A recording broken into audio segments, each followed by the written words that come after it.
Bonjour et bienvenue, voici notre tour d'horizon économique, géopolitique et boursier. Nous sommes le lundi 18 juin. Et pour comprendre comment tourne la planète finance, c'est sur la bourse au quotidien et nulle part ailleurs. Et l'épisode du jour s'intitulera Premier semestre 2018, Fangman s'éclate. Deuxième semestre, Fangman se déchaîne. Ouais, nous attendons avec impatience de connaître le scénario du deuxième épisode de 2018, l'année Fangman. Fangman qui s'est éclaté littéralement au premier semestre en contribuant à hauteur de 40% à la hausse de 12,2% du Nasdaq Composite et à hauteur donc de 13,5 voire 14% sur le Nasdaq 100.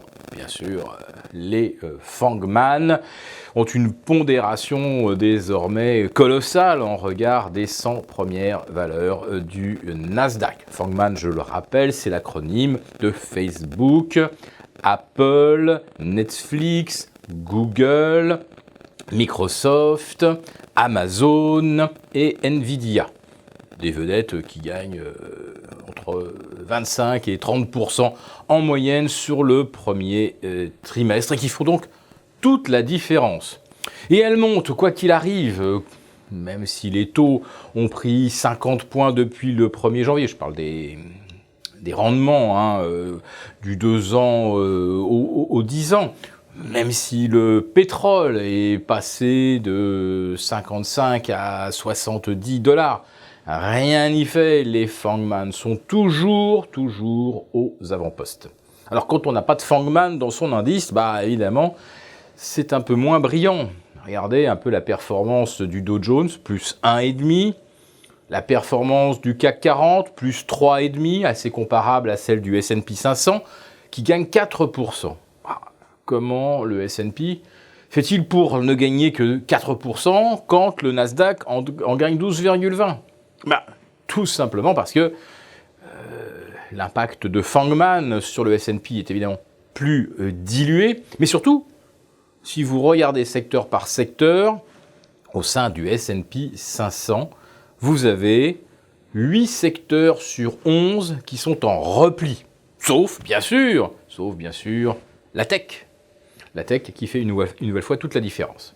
Alors la semaine dernière, le Nasdaq, une fois encore et en cavalier seul, a gagné 1,5% quand le S&P a fini la semaine absolument flat. Quant au CAC 40, un petit peu ralenti en fin de parcours, il a quand même gagné 1,5%. C'était pas mal puisque finalement, rien que la semaine dernière, le CAC 40 a pratiquement doublé ses gains sur le premier semestre. En matinée, le CAC 40 gagnait en fait plus de 4,5%. Voilà, c'est pour vous fixer un petit peu les choses.